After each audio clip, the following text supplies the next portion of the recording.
வாராகின்னு யாராவது உச்சரிச்சா அவர்களுக்கு ஈரேழு லோகத்திலும் எதிரிகளே இல்லைங்கிறாங்க அப்படின்னு ஒரு சொல் வழக்கு இருக்கு. வாராகின்னு யாராவது நீங்க உச்சரிச்சிட்டீங்கன்னா உங்களுக்கு எதிரிகள் தொல்லை அறவே இருக்காதுன்னு சொல்றாங்க. அதே போல யாராவது வாராகின்னு இந்த பிறவியில உச்சரிக்கணும்னா போன பிறவியில ஏதோ பெரிய புண்ணியம் செஞ்சிருக்கணுங்கிறது என்னுடைய விஷயம், நான் சொல்ற விஷயம் எல்லாத்துக்குமே.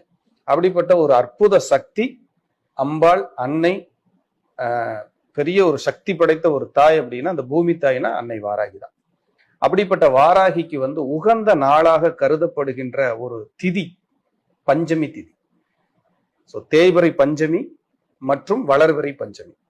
இந்த தேய்பிறை பஞ்சமியில நம்ம வழிபாடு எப்படி வச்சுக்கலாம் அப்படின்னா, நம்மளுடைய கஷ்டங்கள், நெருக்கடிகள், கடன், நோய், வழக்கு, எதிரி, பகை இதையெல்லாம் தும்சம் பண்ணக்கூடிய ஒரு சக்தி மிகுந்த நாளா இந்த பூமியில அந்த தேய்பிறை பஞ்சமியை நம்ம கொண்டாடுறோம். பௌர்ணமிக்கு அப்புறம் வரக்கூடிய 5வது நாள் தேய்பிறை பஞ்சமி.